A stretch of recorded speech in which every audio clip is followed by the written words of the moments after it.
ഇടതാണ് ബി.ജെ.പിക്ക് വളമെന്ന് BJP സംസ്ഥാന വക്താവ് Sandeep Vachaspati.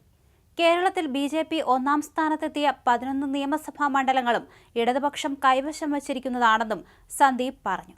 Facebook കുറിപ്പിലൂടെയാണ് Sandeep ഇത്തരത്തിലുള്ള തെളിവുകൾ സഹിതം വിവരം പങ്കുവച്ചതും. ഫേസ്ബുക്ക് കുറിപ്പിന്റെ പൂർണ്ണരൂപം ഇങ്ങനെ: ഇടത് ഉള്ളിടത്ത് ബി.ജെ.പി ഇല്ല. ത്രിപുരയിലും ബംഗാളിലും തേഞ്ഞു തീർന്ന നരേറ്റീവ് കുറെ കാലമായി നിറഞ്ഞ സദസ്സിൽ ഓടിക്കാൻ കേരളത്തിലെ കമ്മ്യൂണിസ്റ്റുകൾക്ക് സാധിച്ചിരുന്നു. ഈ തെരഞ്ഞെടുപ്പോടെ 6 പൊട്ടിപ്പോയി. കേരളത്തിൽ ബി.ജെ.പി ഒന്നാം സ്ഥാനത്തെത്തിയ 11 നിയമസഭാ മണ്ഡലങ്ങളും ഇടതുപക്ഷം കൈവശം വച്ചിരിക്കുന്നതാണ്.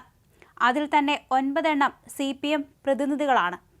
Nemom V Sivankutty CPM, Kazhakkoottam Kadakampally Surendran CPM, Vattiyoorkavu VK Prasanth CPM, Attingal OS Ambika CPM, Kattakada IB Satheesh CPM, Thrissur P Balachandran CPI, Ollur K Rajan CPI, Nattika CC Mukundan CPI, Irinjalakuda R Bindu CPM, Puthukkad KK Ramachandran CPM, Manalur Murali Perunnelli CPM.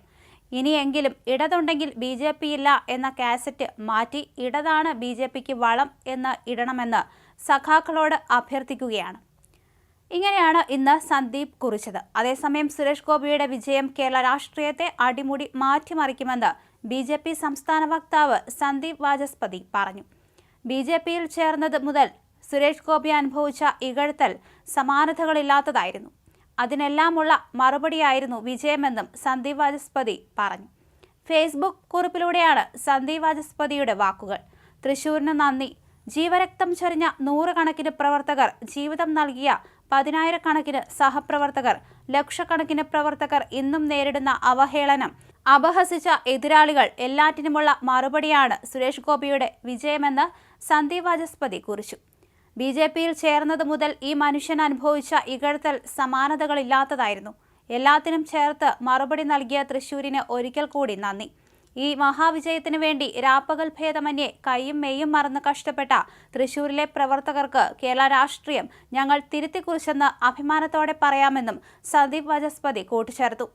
അതേസമയം 3ാം നരേന്ദ്രമോദി സർക്കാരിന്റെ സത്യപ്രതിജ്ഞ ഞായറാഴ്ച വൈകിട്ട് 6-ന് നടക്കുമെന്ന് സൂചന. നേരത്തെ ജൂൺ 8-ന് സത്യപ്രതിജ്ഞ നടത്താനായിരുന്നു തീരുമാനം. ഇതുമായി ബന്ധപ്പെട്ട് ഉടൻ ഔദ്യോഗിക അറിയിപ്പ് ഉണ്ടാകുമെന്നും NDA വൃത്തങ്ങളെ ഉദ്ധരിച്ച് വാർത്താ ഏജൻസിയായ ANI റിപ്പോർട്ട് ചെയ്തു. ശുഭമുഹൂർത്തത്തിനായാണ് തീയതി മാറ്റിയതെന്ന് ദേശീയ മാധ്യമങ്ങൾ റിപ്പോർട്ട് ചെയ്തു.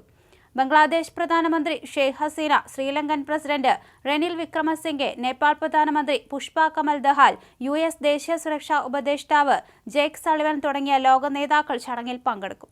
ഞായറാഴ്ച രാവിലെ രാഷ്ട്രപതി ഭവനിൽ വെച്ച് ചടങ്ങ് നടത്താനുള്ള സാധ്യതയും ബി.ജെ.പി നേതൃത്വം പരിഗണിക്കുന്നുണ്ട്.